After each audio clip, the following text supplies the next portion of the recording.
It is time. It is time for me to do a 5-star prediction. You guys know that's not my thing. I'm not very good at it. I feel like every time I do a 5-star prediction, I end up being horribly, horribly wrong, which makes me wonder if there's like a curse on my 5-star predictions, and that's slightly scary. But if you guys are watching my channel around the time this video is published, you know that I am going to be hosting a readathon called Battleathon, and you're going to be getting points based off of your star rating. So I want to read as many 5 stars in the month of September as I possibly can. Therefore, I need to pick some 5-star potentials to read in the month of September.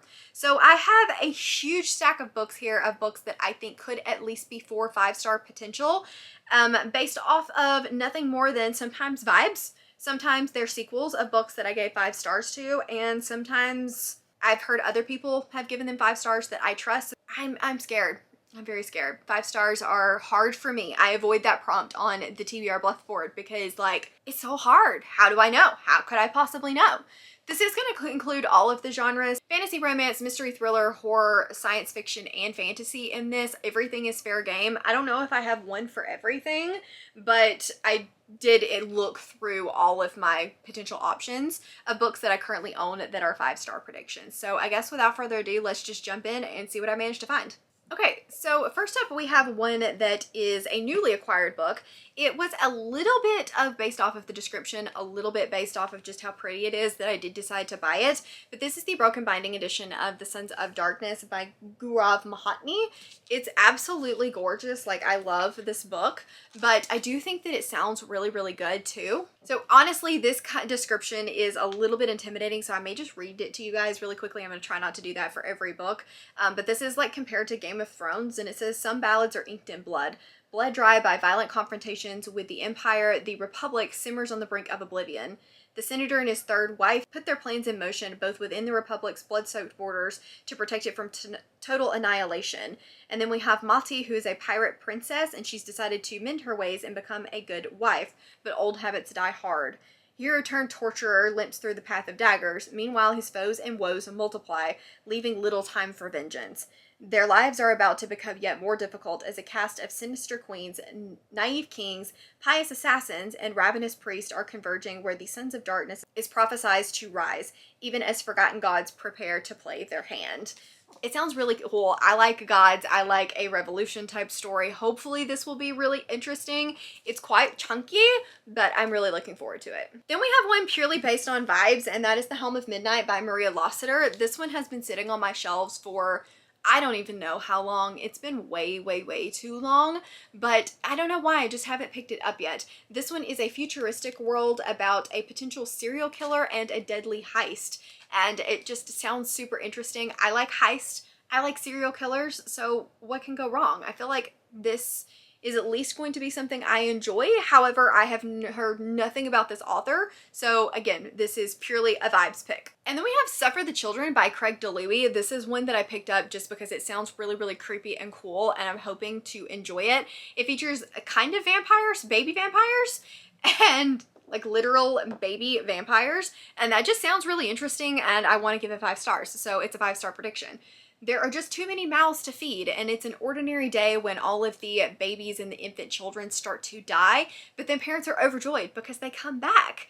However, they would like to eat you, please. Sounds great, right? Right. It has to be a 5-star. I just feel it. I feel it.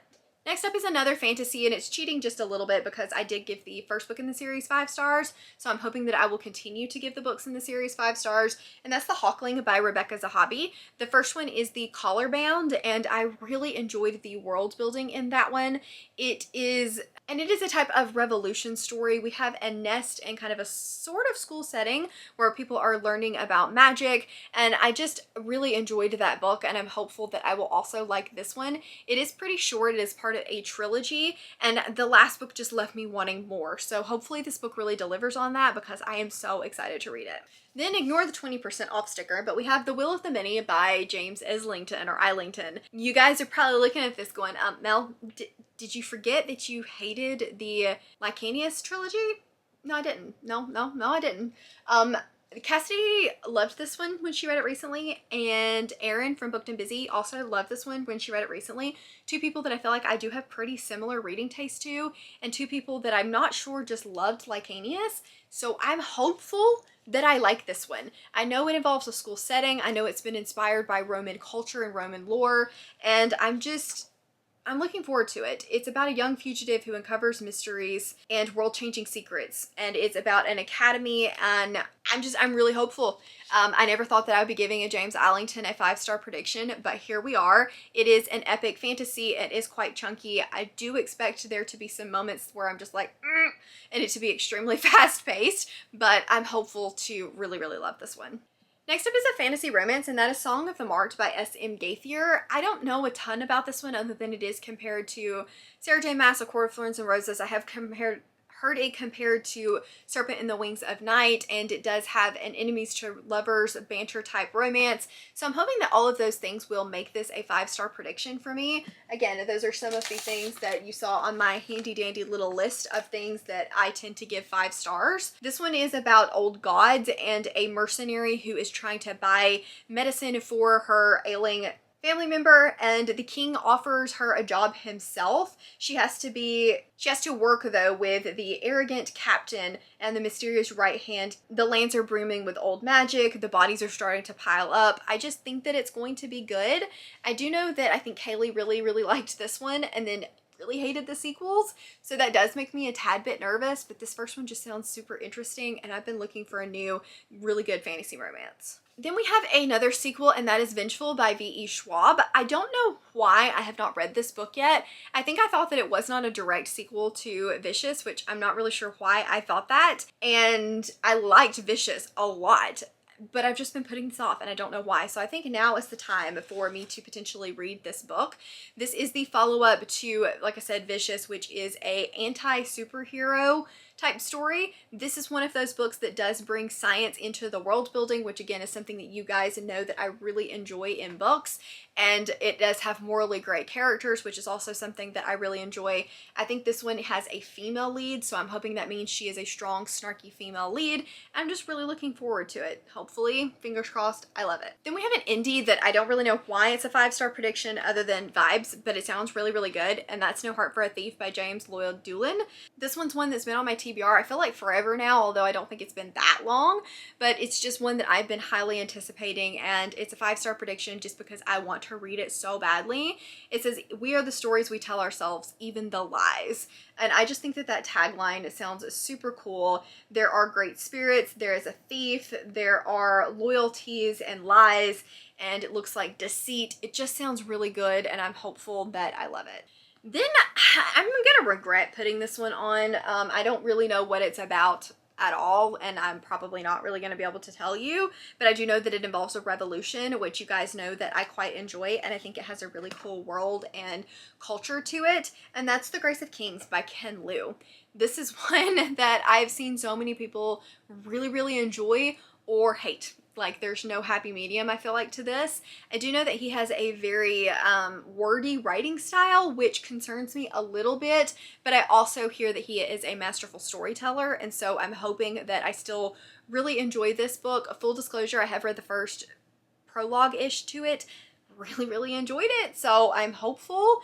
The world seems like it's going to be super cool. Then we just have a couple more of ones that I own, and then we'll go through a couple that I don't own that I do think will be 5-star predictions. The next up is The Thousand Names by Django Wexler. I loved The Ashes of the Sun. There's no secret that I really enjoyed that book, and so I've been itching to read more from Django Wexler. And this one is a flintlock fantasy, which does scare me just a little bit, but I've heard that it is a really, really strong, like the best flintlock fantasy. Oh, I didn't realize the binding is a little bit loose on my copy. Oh no. I do know that this has a rebellion and a revolution in it. Like I said, it is flintlock fantasy, so it does involve muskets. There are two people and they are soldiers. Their fates are intertwined and depend on one of the newly arrived colonels who's been sent by the king to restore order to the land. But there are some things that seem to be going wrong, and their allegiances are going to be tested when one of the people that has come in to kind of help with everything. It seems like his ambitions are extending beyond the battlefield where he's allowed to be and may go into the supernatural, a realm with the power to ignite a meteoric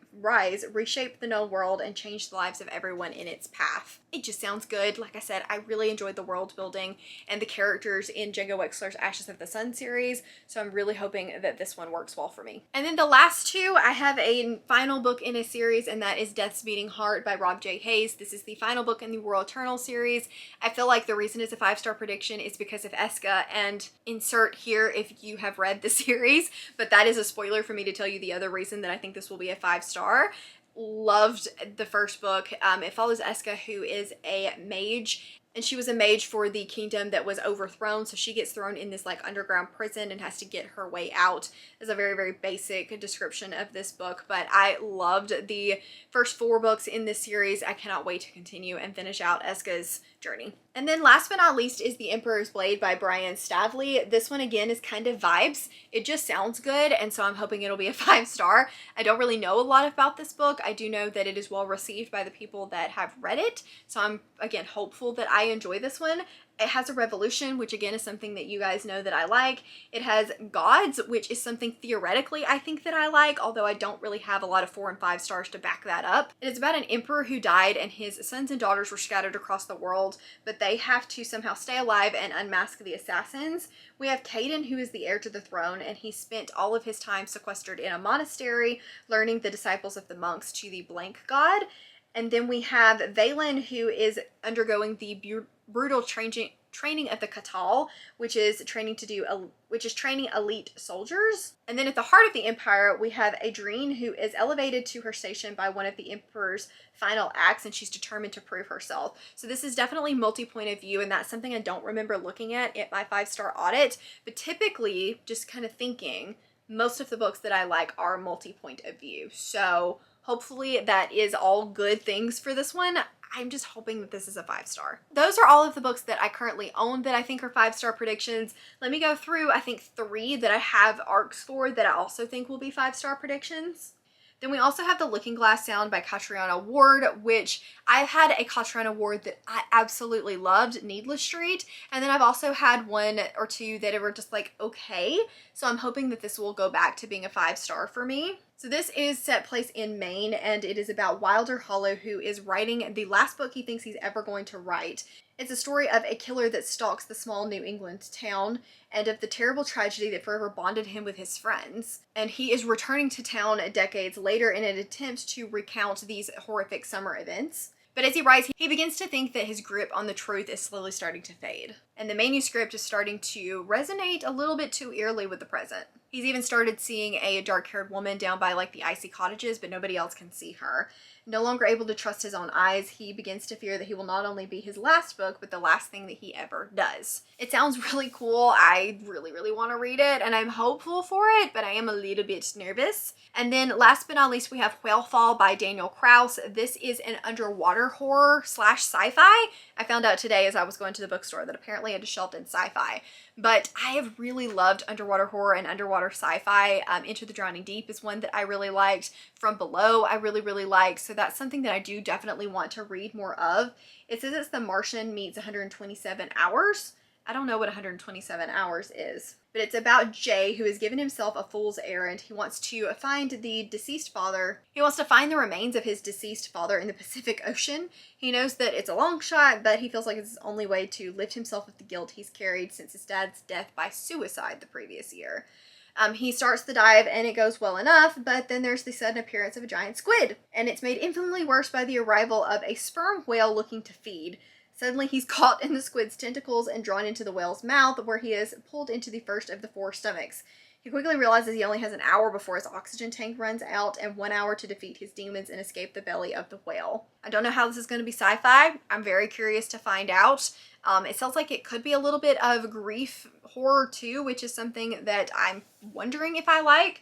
So we will see. But those are my, I think, 15 5-star predictions. I didn't mean to have this many, but I just kept grabbing books because they looked good. And now we have a very large stack of things that I am most likely going to be wrong on, but we'll try, shall we? Please let me know down in the comments below if you've read any of these and you think they'll be 5-star predictions, or if you're like, Mel, you're delusional, you're not gonna like that. I'd like to know. And then let me know what some of your 5-star predictions are down in the comments as well. Thank you guys so very much for watching. If you just want to let me know that you were here and hanging out, leave me a star emoji. And as always, links to my Patreon, Instagram, Twitter, and Goodreads are all in the description box down below. Please give this video a big thumbs up if you liked it, and subscribe if you want to. And you guys know the drill. I will see you in the next one. Bye!